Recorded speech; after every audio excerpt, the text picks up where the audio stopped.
What's up, everyone? This is the Go Long Show at golongtd.com. I'm here with Jim Monas for a Monday recording out of week 7 in the NFL season. Jim, we didn't really address your new background there for those that are watching the video. That's impressive. I like it.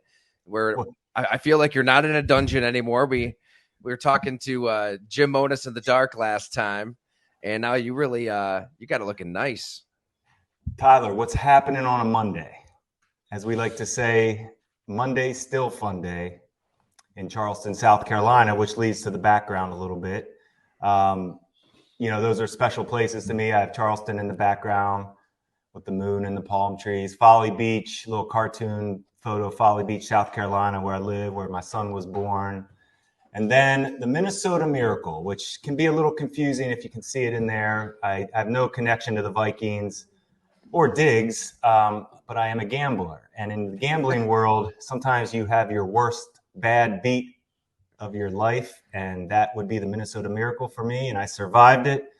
So I like to keep a memory of that. I had the Saints money line in that game, Tyler, and that was kind of, at the time, that was 2000, was that 18, 17? Yes. 17, 18 playoffs, whatever. Yeah, there was a big bet for me at the time, and it stung. But you survive, and now I'm having more fun than ever gambling, so it's kind of one of those, it's a good memory for me now. But anyway, out of the dungeon. But who is in the dungeon, Tyler, might be Sean McDermott. Yeah, he might be in a dungeon trying to figure out what in the hell he can do to turn this thing around, because he's kind of gone about blaming other people here for a while now. There's been coaches gently showing the door. They've gone through players. Even after Mike Gesicki catches that touchdown and hits the gritty, the camera kind of panned to Sean, and boy, he lost his mind. It's always a different Sean than you see at the podium, what's projected at press conferences when he's in the heat of the moment. And this is really the coach that players and coaches will describe to you off the record. But yeah, pretty angry there. I'm guessing he was angry that Taron Johnson didn't have inside leverage. Maybe the fact that he kind of opened the door to Gesicki on that game-winning touchdown. But I don't know. You can blame players, you can blame coaches, or you can just take some accountability. I mean, you're the head coach. You're a defensive-minded head coach. You call the plays. You script the game plans. And Mac Jones, a quarterback, absolutely left for dead. A team in the New England Patriots absolutely left for dead, went right down the field, knife through butter, just like the Kansas City Chiefs did in the 13-second game. That's an indictment on you, Sean McDermott, through and through, 100%. So I don't know. If you're going to be mad at somebody, maybe it's time to look in the mirror. So a couple things on that. Agreed about. He didn't say anything in the press conference, correct? After the game about. No, he never says anything. No. Right. Same old. Yeah. Just, I didn't hear it, so I just wanted to check before I spoke about it. But I love Taron Johnson. You can never point. You never blame one play. You can't blame a player. It happens. Whatever he was taught to do, if he didn't do it, they'll fix that inside. It's a tough one, but games never come down to one play. And I can't think of any successful head coach that I've been around that would say that one play cost us the season, the game. It hurts. But there's so many things that led up to that. It goes back to your original point. They were left for dead, according to us on the outside that watch them. Us that gamble on Mac Jones, who I've never seen a more inept. What he did 2 weeks ago, taking that safety, that cost anybody that bet them, including yours truly, a lot of money. That's stupid. That's the gambling stuff. But to your point, Mac Jones isn't doing anything right. All of a sudden, he has his game. They didn't run the ball every play. You didn't know what you were going to expect. But one thing, Tyler, I was going to say about us on the outside saying they're left for dead. That's us on the outside. On the inside, when you're fighting in mid-season like this, you're professional, you work too hard, you don't give up until you're mathematically eliminated. That's cliche, but it's true. Every year I was with Buffalo, 13, 14, 15, 16, 17. the record mid-season was around this sometimes 4-3, 3-4, 2-5, 4-4, whatever it is mid-season. We still thought we could win a Super Bowl. I mean, we might have had Kyle Orton. We might have had, we had Tyrod, Kyle Orton, Jeff Toole. I mean, I'm just telling you, whoever it was, we looked at our rankings on defense and we saw that we were a Super Bowl defense caliber with Jim Schwartz, with Mike Pettin. And we believed, we still believe with that defense, if we could get something going on offense, blah, blah, blah. But we didn't give up, basically. Other teams were probably looking at us like they couldn't wait to play us. The Bills are terrible. They can't protect the quarterback. All this stuff you hear. But we were fighting. The coaches fight. The players fight. They don't give up, Tyler, until it's over. And even then they don't give up because they're playing for their jobs and they're putting themselves on film. Every game is a resume. And that's why I always try to say there's no fixing games. There's no throwing of games. There's no illegal stuff going on with players. I don't ever believe that because they're fighting for their jobs. Officials, that's a different story if you want to get into that. But to my point, the Patriots were still fighting and they showed up. And the Bills, you could tell to me, are fighting right now. They're fighting through whatever they're going through. They're trying to figure out a rhythm on offense. And you brought that up last week on the pod. You can't just turn your running game on and off. And I liked how you said that because it is something that they can't just establish it. And that's where I see them now fighting. What do you want to look like on offense? Because the unfortunate thing right now is you're going to have to score because the way this defense is injured, and I'm not going to use injuries as an excuse, but the way they are playing before the injuries, and we talked about this last week on the pod, if you don't stop the run and don't get off on third downs, you're living dangerously. And it caught up to them this week for sure. Almost perfect timing. And you're not creating turnovers enough, this is what happens. Now you're in shootouts, and anything's possible in a shootout. Yeah, I want to get into all of the above because there are so many directions we can really go here, Jim. Let's just start with something basic to the sport of football, right? Being up for a game, having the energy, not sleepwalking, not looking like a bunch of zombies. That's kind of how the Bills have looked now for 3 weeks. Back to London, back to that Jacksonville game, first half. It just doesn't resemble anything remotely close to the Bills of the last 5-6 years. It resembles the worst of the drought days. Before you even got there, long before. I mean, there were games when the Bills, the ball's kicked off, and it's kind of a pathetic viewing experience. It looks like guys just are going through the motions, and that's the initial feeling, and maybe this is the pro player, bone in my body's kind of coming out here, but I think it's coaching. I'm not saying he needs to stand in the locker room and give this rah-rah win one for the Gipper kind of speech. It's just, it looks like a team kind of exhausted, worn down, tired, just almost like they've been going so hard 24/7, 365. It could be a practice in the middle of May. And this is a head coach, the way he's wired to just go hard all the time. That's what you hear. You can't just push and push and push and push year round like that. We're trying to figure out why the Bills look the way they do. That could be a reason, right? They're just an exhausted football team here. They look like a team that already played a full season. To me, that's an indictment of coaching. And that's before you even really get to the defense and the game plans. And yes, they're down Daquan Jones, Matt Milano, Tre'Davious White. Guess what? The New England Patriots were down Matthew Judon, Josh Uche, Christian Gonzalez. All teams have injuries, 100%. Including the 100%. One that was on the field with you in Foxborough. And guess what? 100%. Bill Belichick pressured Josh Allen 41% of the time. The players said it after the game. To beat the Bills, to beat Josh Allen, you got to get pressure interior, up the gut. That's what they did. They forced him to scramble. They forced him to run. Josh Allen being Josh Allen, he still made a hell of a lot of plays. He's the reason they were even in the game, right? And now we're kind of getting in the weeds offensively, but that's why I've been saying just run the ball. You're playing a bad football team. Just hand the ball off to James Cook, to Latavius Murray. Get the hell out of there with a win while your offense figures out what they even are going to be.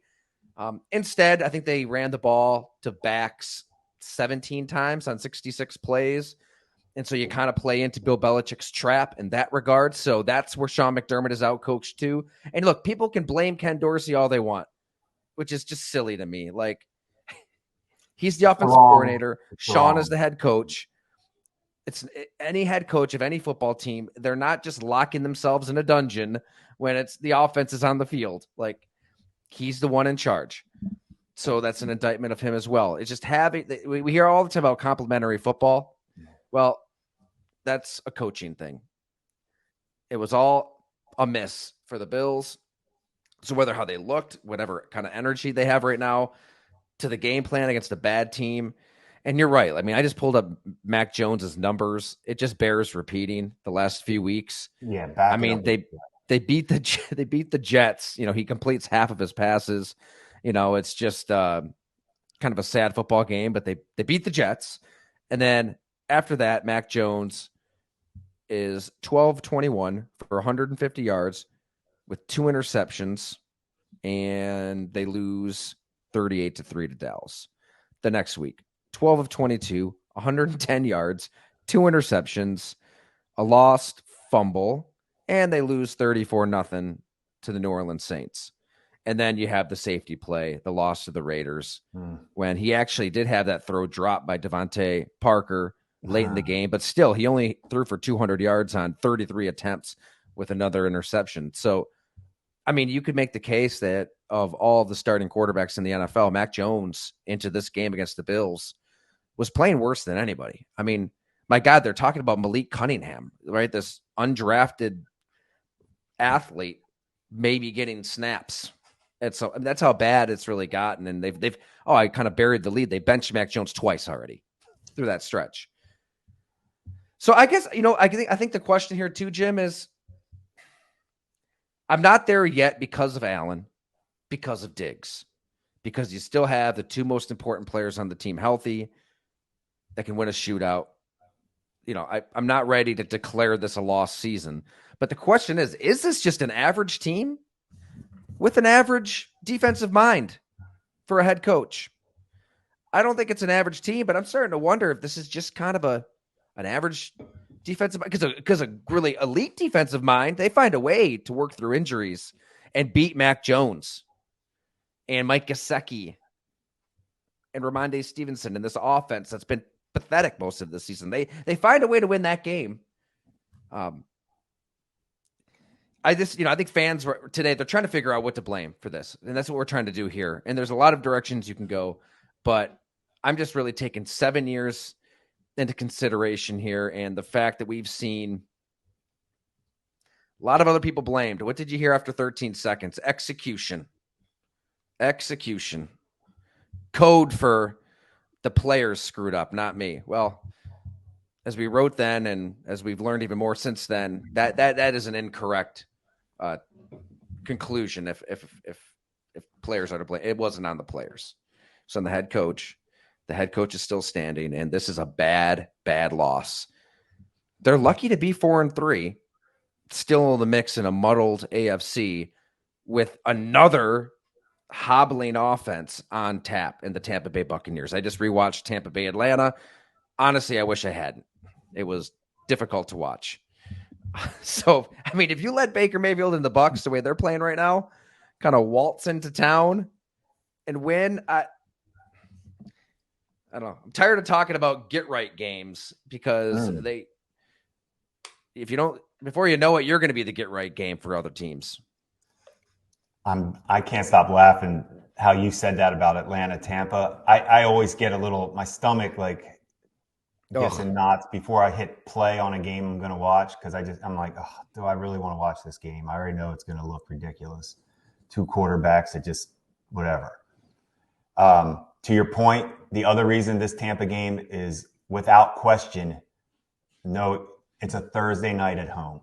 The Bills have the biggest advantage. I stress that all the time. Right now, especially mid-season, these teams are now you think Tampa's dying to come up here right now? Unfortunately, I saw the weather looks decent, so they're not going to like run into any of that, but whatever, that doesn't matter. Go back to the injury stuff. Yeah, we're getting that out of that's not about the injuries, Tyler, but what I would say on defense is, are they going to have to find a way to start different packages, different combinations of players, different whatever they have to do right now? I think on defense, it's time to get creative. To me, when I watch them, they look small. Matt Milano is not big, but he plays bigger than his size. These other linebackers now that I see out there, Williams, he looks small. And Bernard, they're small. They can't stop the run. We talked about that last podcast. The defensive line, they got to get after the quarterback. It's invested. How many times, Tyler, have we talked about this D-line, the investment they've made? I keep hearing about how great everybody's playing on the D-line. Better step up. Everybody needs you right now. And the reason I don't think injuries at Trey White and Matt Milano, who are clearly two of the best at their position in the NFL, it doesn't matter because it's all about pass rush anyway. Name any linebacker or corner combo in the NFL that you're concerned about if they get hurt. You just say, boy, that's tough luck. Now, if Khalil Mack gets hurt, if TJ Watt gets hurt, we're talking. Those are the Mahomes, Josh Allens of defense. TJ Watt's Mahomes. It's the most clear thing I've ever watched in football. And by the way, I love that Steeler win yesterday. But anyway, you see what I'm saying? No excuses for the injuries, Bills. You have your healthy Von Miller. Where is he? Where is the investment on the D-line at this point? I'm not worried about offense still, Tyler. Just to touch on that, I know I said it last week too. I get it. They're fighting right now. It doesn't look the same. And like you said, we don't need to get into the weeds, but just that first interception, why he couldn't just take that check down in the flat? It's a high-low route. It's frustrating, but Jabril Peppers, he's not jumping that flat like that. He wasn't close enough. You could have completed that pass. He went for the corner route. Peppers has great ball skills. It's one of the only things he can do. He can't cover. He's a linebacker with great ball skills. And he made a nice pick. Anyway, point being is, there's your franchise quarterback on the first play of the game. That's a completion for 5 yards. So, I don't want to blame Dorsey for that. And I'm obviously Josh Allen, everybody makes mistakes, but we talked about that early in the season. We thought he got rid of it, came up a little bit, but how about the play when he just runs to the left and just hits Diggs in stride? Yeah. I'm just saying, those are the plays that you're like, nobody else can make those plays. So we're not going to worry about the offense too much. I am with you. I can't figure out why they can't come out with more of a established, with Cook and Murray, and just give a heavy dose of it. See what happens. Because I think you kind of made your bet in the offseason with the offense you envisioned being. They could have, they did sign receivers, Deontay Hardy and Trent Sherfield. Maybe you should just use those guys more often. But when they drafted Dalton Kincaid, clearly they had these two tight end sets in their mind, right? Brandon Beane is with the Carolina Panthers when they've got Greg Olsen and Jeremy Shockey. And I remember talking to both of those tight ends about that year, right? They went with these two tight end sets. That was the Bill Belichick genius with Gronkowski, Aaron Hernandez. You can do a lot of different things. So it works, right? Schematically, that's we had right. Right? You had it in New Orleans. We always had a tight end combo. It was always stressed. It was always I haven't been around an offensive coach that doesn't love tight ends. We're pumping up the book. It was such a hard shift away from what they were. I don't think a team used two tight end sets less than Buffalo in 2022. They were really toward the bottom of that list, right? They wanted to spread you out. And when they were at their best in 2020, it's Beasley in the slot, John Brown, Diggs, obviously, Isaiah. You've got just 4 or 5 guys spread out. So I kind of understood it in the moment. Okay, we need to be a physically tougher football team. And we got to be able to run the ball a little bit. And when you've got those two tight ends out there, it gives you that ability in theory, but A, they're not really trying to run that much right now. B, that's the most we saw of Dalton Kincaid, the entire season, and he showed some stuff, but it's the middle of the season. And then Dawson Knox had a bad drop. So you're not getting the production that you really want out of those tight ends, out of that vision. It's like a team offensively that is crisis is a strong word, because I'm with you at the end of the day. Allen, Diggs, not overly concerned, but they're kind of working through it. They're fighting through it, and they're not getting any help out of a defense that made a huge decision in the offseason in Sean McDermott taking over play calling. And it was, trumpeted and celebrated by just about everybody as a great shift, as a great change. And I mean, Leslie Frazier took a lot of shit from a lot of people, fans, media, everyone. Like, Leslie Frazier's been in the NFL a long, long time. Regular season, their defense looked a hell of a lot better than they have the last couple weeks with him running the show. And, oh, by the way, they've dealt with some injuries from time to time too. This isn't to like put Leslie Frazier up on a pedestal as, as a football god, but I think it was a little misplaced in the moment, and it certainly is misplaced now to think like he was a problem. Like, that is what's separating this team from a Super Bowl. Like, it was foolish. It really wasn't. So I think I'm with you. I think we're in agreement. Like, defensively, something has to change. I mean, you kind of hit on it. Like, schematically, I mean, it's a matter of throwing some funky looks at teams, trying something different. I mean, Von Miller, in theory, is the answer, right? Like, he looked great last year before his injury. Well, what's he doing this year? He's barely played. Here's his snap count. Coming off, right. That's what I'm saying. Like, it's not really him, but we were hearing about 20 snaps, 27 snaps, and then only 6 snaps yesterday. So he's clearly not himself. I mean, you're not getting $20 million worth out of him this year, which is what he's getting paid. He's the 10th highest paid edge rusher in football. Thinking about how you touched on them looking lethargic coming out of the game. A couple of years ago when we started this podcast, we always talked about they just dominated the first half. Came out and just put their stamp on you. It was a machine. Now it's just become so different on offense. They're clearly just fighting harder and harder than they used to. But I do think everything's okay on all, like we were saying. I'm with you on the tight end thing. At first I was thinking, was this like the Falcons where they drafted Pitts and they don't use them? But now you see Pitts is coming around a little bit. But Kincaid has talent. That's not the issue. And it goes back to what you're saying, scheme-wise, figuring things out, how they're going to call play, whatever they're trying to figure out right now. But my point of that lethargic thing I was wondering about. The postseason is this team's goal. And it gets long and it gets hard, and they want that Super Bowl. But you have to get to the playoffs first. And when I look today, they're the 7th seed right now, which, hey, whatever, it doesn't matter, just for a talking point. But they're fighting. They need us. It's officially time to fight to make the playoffs.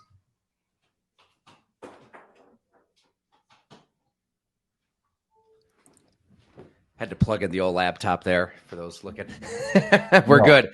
No, yeah, you're right, though. You see what I'm saying?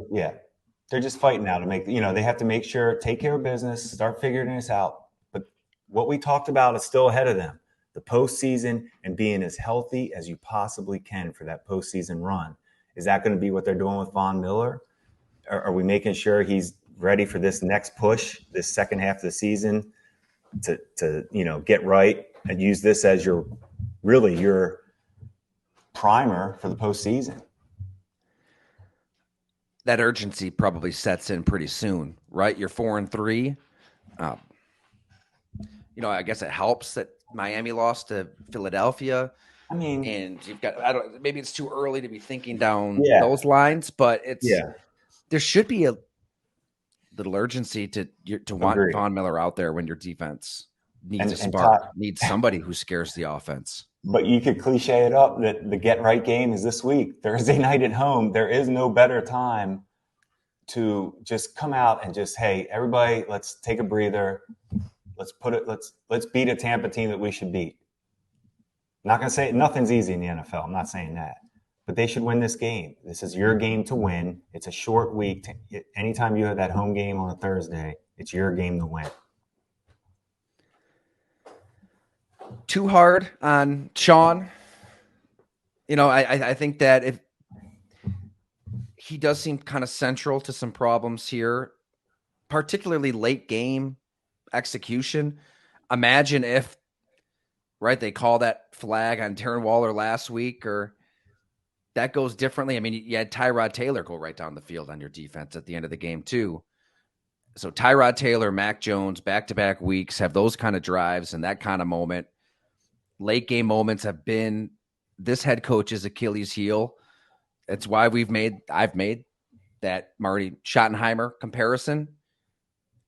John Fox, there's some good defensive coaches who are unable to get over the hump, unable to win a championship.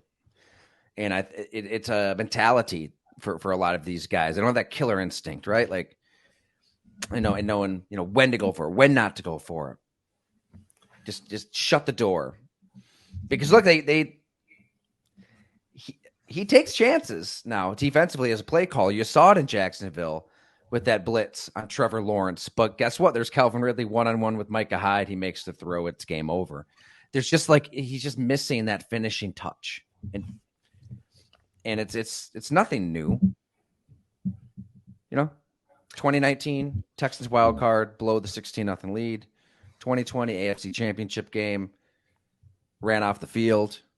2021, 13 seconds, inconceivable to proportions nobody will forget in Western New York. And 2022, I mean, the snow globe game against Cincinnati, Tawan Jones put it best, deer in headlights. Got everybody just kind of in a gaze and a haze. Nobody was really up for it. Interesting. Privately, I'd heard that Sean pulled a reporter aside and was really stressing how much the Damar Hamlin situation weighed on his team mentally and was exhausting, and that they just had nothing left. Which could be true. I mean, Damar Hamlin could have died on a football field. His heart stopped on a football field. He was brought back to life. We've never seen that before, and to navigate through that is admirable, and he deserves all the credit for guiding the team through that. But you also had players, like we've said on here, players are a different breed. There was a lot of guys that wanted to even play in that game, which is wild, but that's just how they approach it. And football went on, life went on. And I found that to be somewhat of a cop-out to just say, well, we just had nothing left. I mean, when you get to the nitty-gritty football substance of that game, they were outmatched, outclassed in every way. I don't think we can just kind of write that game off either. So my point being, you're looking at season to season to season to season, same story, lack of a finishing touch. And to see it against a Mac Jones and a Patriots offense that was playing this poorly, and not necessarily Mahomes, Burrow.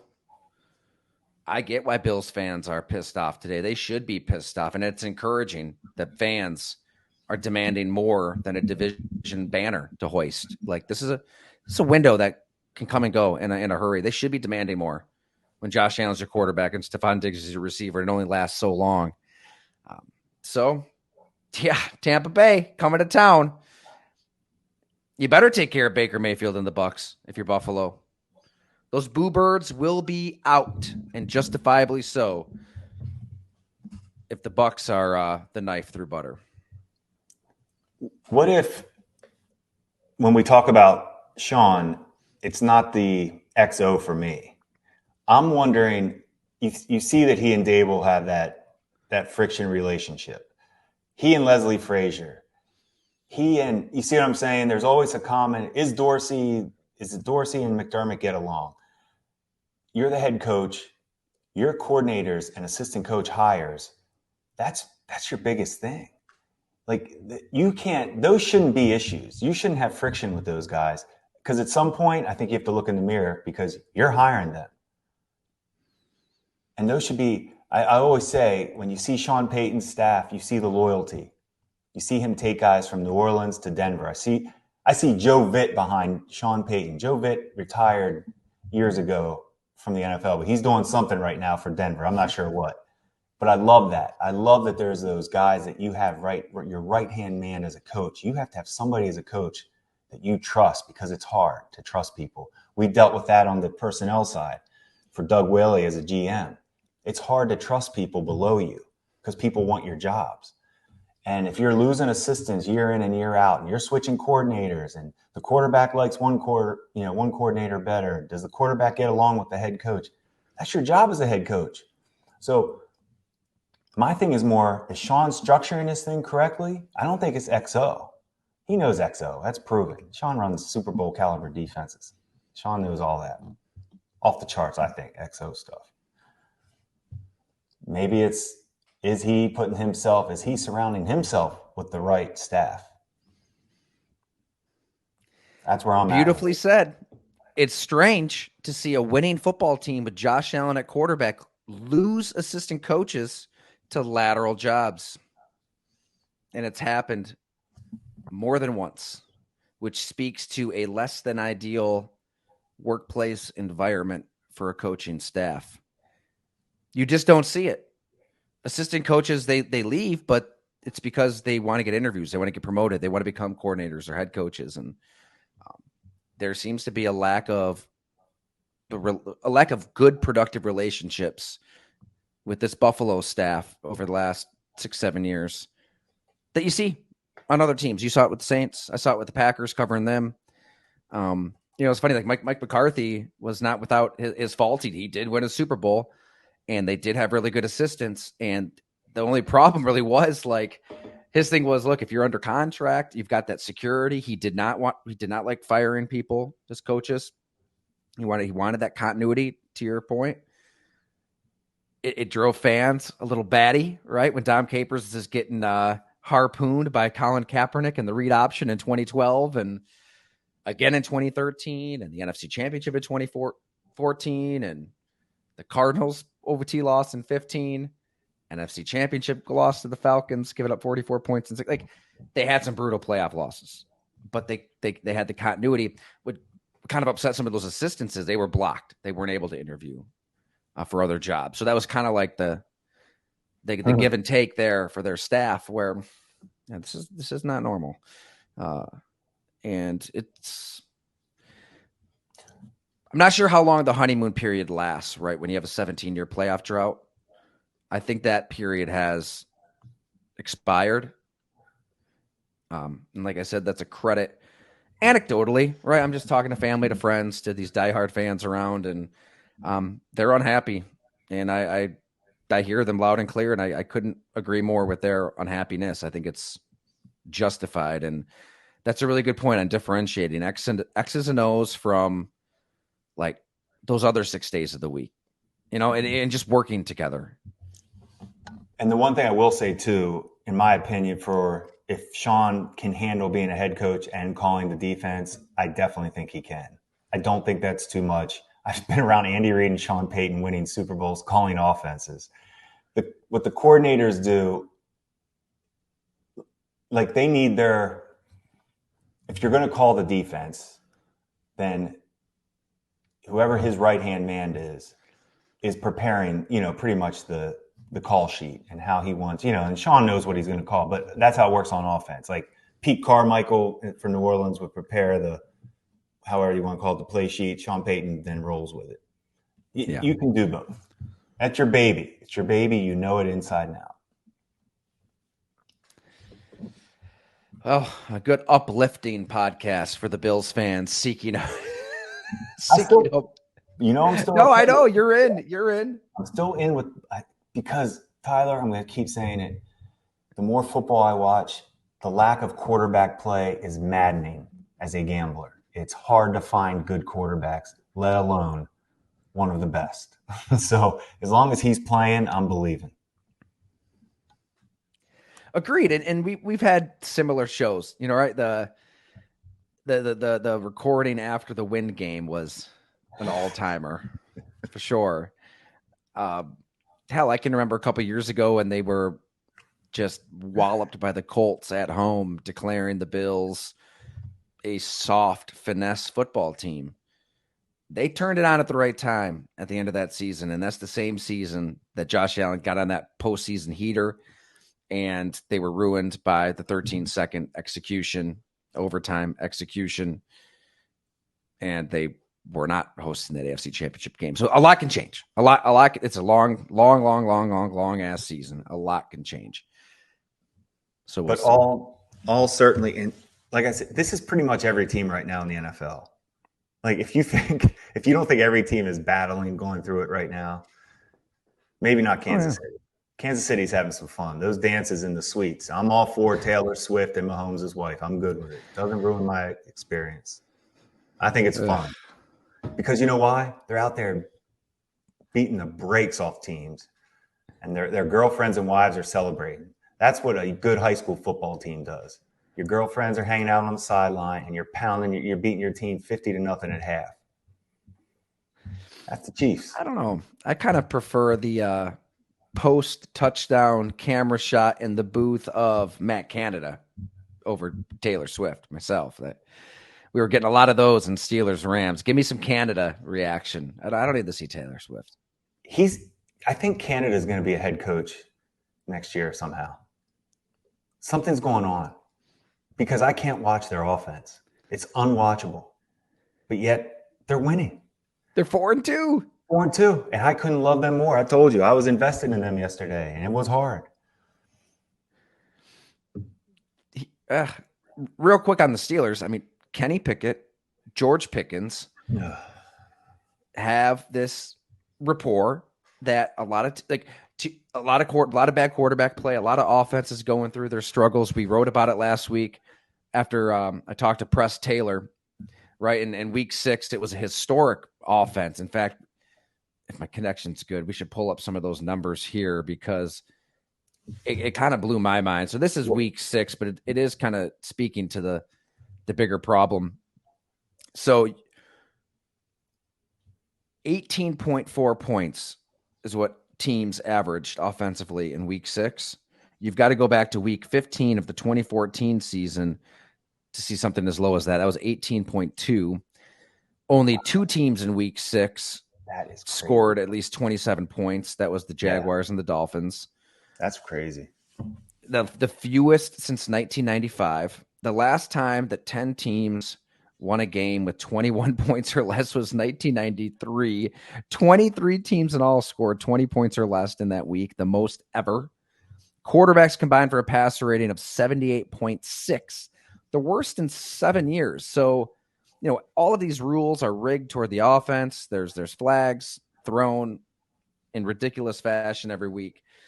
Oh, yet brutal. And please subscribe to read that story if you're not a subscriber to go along, which a lot of you are, which I greatly, greatly appreciate. Thank you so much. But for those who just listen to this flagship podcast and are thinking about subscribing, I think that article will be worth it because Press Taylor, Jaguars OC, he really broke down why. How defensive line play is better than it's ever been. How basically every offensive line is going to be overmatched to some degree. He even brought up like Evan Neal with the Giants. Like college ball to pro ball, the difference for the line has never been that wide of a discrepancy. And, you're forced to nickel and dime your way down the field. Teams are obsessed with taking away the big play. He gets into everything. So I just think like if you're the Steelers and it's ugly. It's ugly in a lot of places, but it's ugly for the Steelers. But you've got a good thing. And Pickett and Pickens, you saw it again against the Rams. He sees that George Pickens is one-on-one matched up, and he's not thinking twice. It's an alert. It's a check. He's back shouldering it deep to Pickens. And all it takes is 2 or 3 big plays in a game. TJ Watt, the Mahomes on defense, as you alluded to, hijack that football game with a pick to set up 1 touchdown. You know me, to a fault. I'm probably going to be in on the Steelers and ugly football from time to time when ugly football's done right. And it's just a weird year. It's a weird year for offense. What's crazy is about that, I didn't know those stats that you put there for week 6. What's funny is it was historically big on the unders and gambling over unders. It was like 12-1 to the unders because nobody was scoring. That's like historic to your point. And then the next thing about the Steelers, you're Seinfeld, right? Oh, absolutely. The Steelers are the Bizarro World Chiefs. Mahomes is TJ Watt, so the defense is your star. And good luck on defense. You know, Spags is getting it done this year, but we've seen some stuff in the past with the Chiefs defenses where they were giving up a lot of points. That Steeler offense is hard to watch, but you're right. They can throw a jump ball. That guy is tough. I mean, he is Pickett. I'm wondering if he's Bortles. I need to study him more.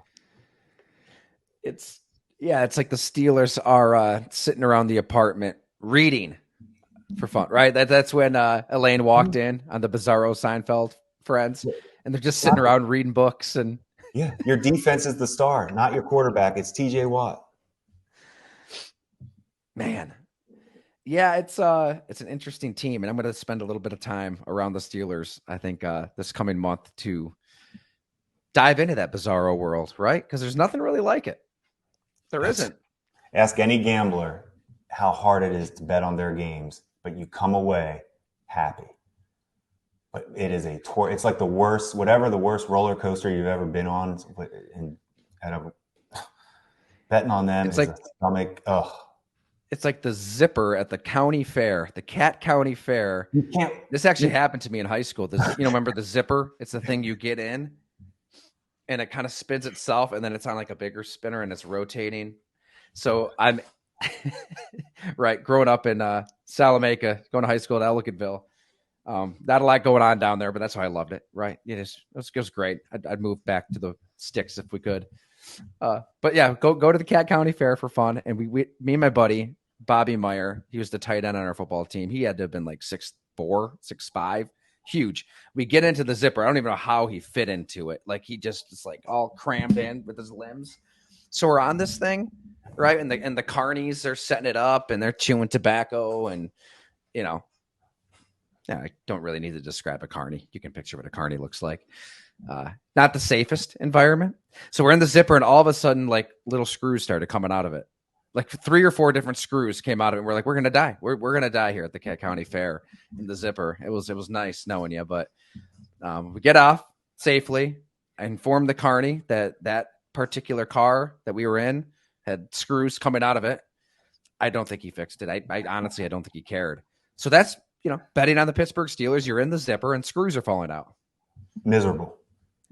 But it's thrilling, right? It's fun. You're still gonna have a good time in the end, maybe. Yes, if you won, if they cover. Can we finish with just a little NFL officiating talk, because it was really bad. I mean, I feel like we say that every week, but good Lord, it was bad. I'm going to agree with you and let you touch on the officials. And the last thing I want to touch on, and you do the officials after this quick, I want to touch on Tyrod Taylor. And I'm so upset at myself. The quarterback for the Bears from Shepherd, who I love I love Division II football. But funny how those two quarterbacks were able to put up yards and get off passes and be playmakers for supposedly, quote unquote, the worst offensive line play in the history of football. Daniel Jones and Justin Fields, look in the mirror. All right, Tyler, speak on the officials, because I agree with you on what you're going to say. I don't like talking about officials. I refuse to, but it's not right what's going on. Well, we don't have to shift over quite yet, because that's a great point by you, Jim. Tyson Bagent, right? Did I say that? Bagent, yeah, he is, man. I can't wait to watch him, to be honest with you, study him this week. I mean, him and Tyrod Taylor, they've got to be an offensive line coach's dream. They're just, especially Tyrod, he's hitting the back foot, ball's getting out, moving down the field. Yeah, he had the big screw up there at the end of the half against Buffalo that cost him. But it's a different offense with him than Daniel Jones. I'm sure the Giants aren't going to entertain that question with what they have invested in Daniel Jones. They did only put up 14 points. I don't want to get carried away. Yeah, that's true. I don't want to get carried away, but it looked But you don't have the catastrophic plays, the sacks, the fumbles, the interceptions, we're talking about how hard it is to move the ball down the field and score. Like one sack just nukes a drive.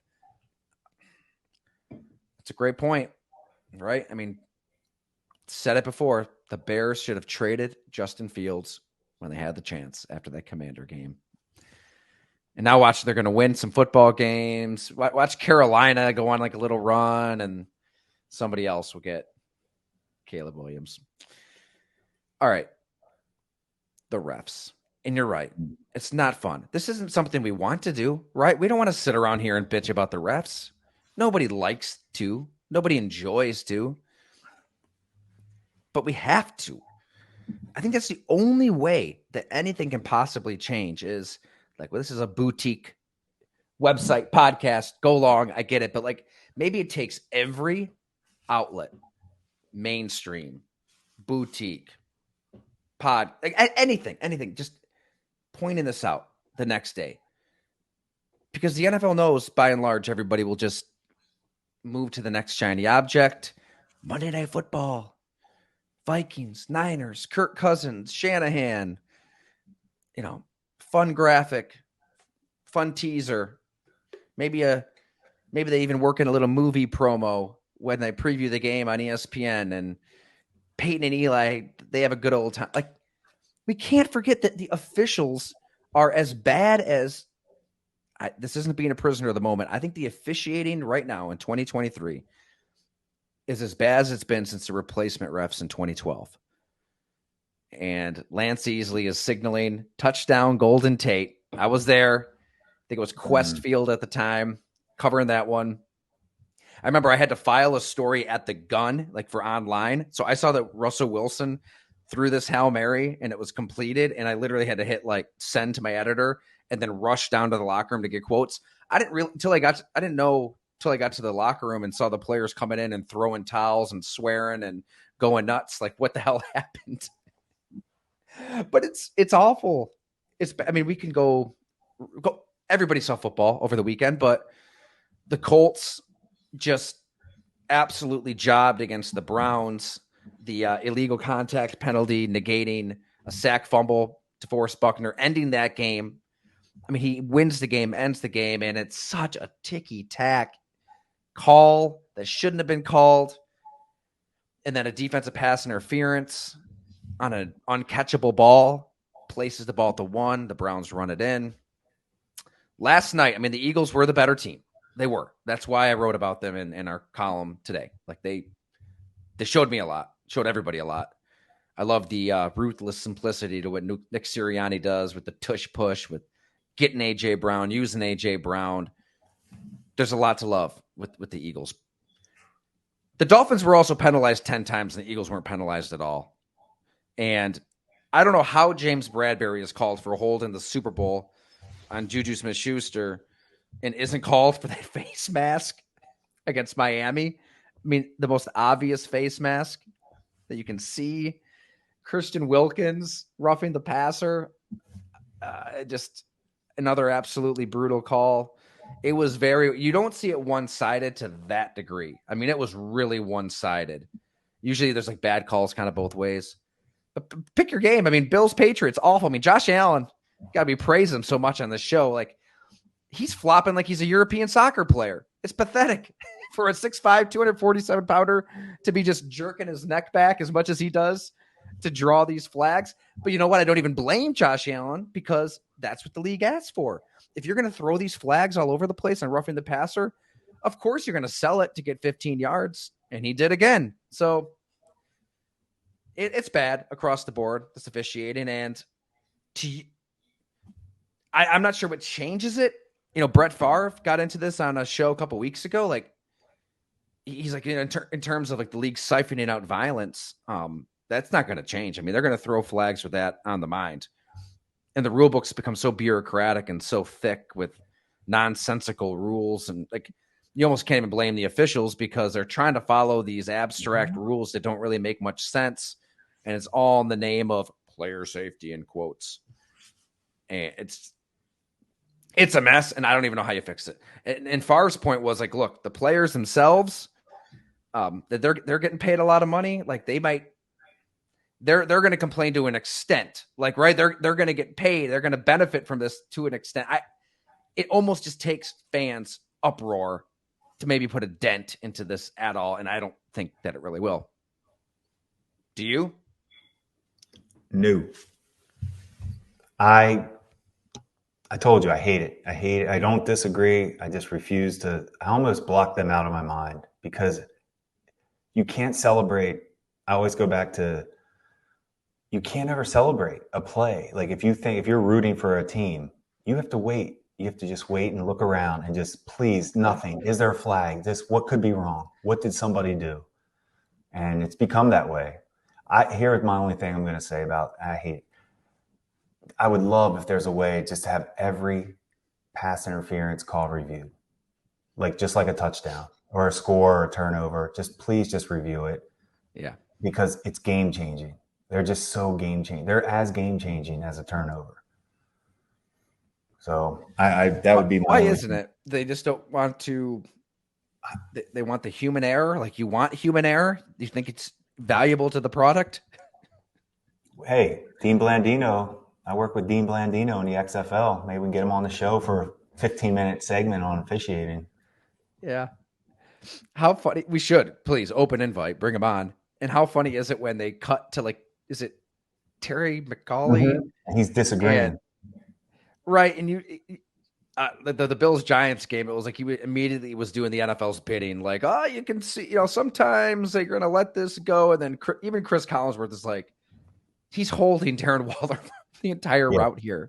No, I saw him yesterday. He was disgusted by that. He was like, that is not a late hit. Yeah, he said it. He was like, that is not a late hit. Good for him. Okay, good.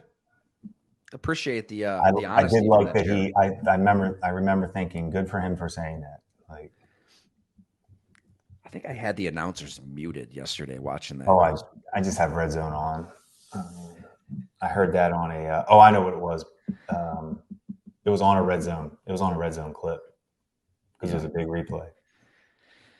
Oh, yeah. So we apologize. I mean, it's not fun to talk about just this big old wart on the shield. I mean, that's what it is. It's like the shield is just covered in warts. It's not fun. It's disgusting. Just got to zap it somehow. It's going to take like a big snapback. People, I think the NFL just has, we say it a million times, you just got to own the danger, own the violence, own the physicality. It's inherent to the game. You're never going to make it a safe game. Maybe you can make it safer, but you did make it safer 10, 15 years ago. Another reason everybody should get the blood and guts why tight ends save football in light of National Tight Ends Day, because at least that's one position where what makes football great is thriving. All right, Jim, that was fun. As much as it can be fun when you're discussing the state of the Bills and Sean McDermott and officiating and the Pittsburgh Steelers' beautiful offense, which it's beautiful, baby. I love it. Bizarro world. Thanks so much, everyone. We'll have a lot at the site all week, future weeks. Greatly appreciate everybody out there reading, subscribing, and share with a friend. We'd love it if you shared with a friend. That's how we keep this thing growing.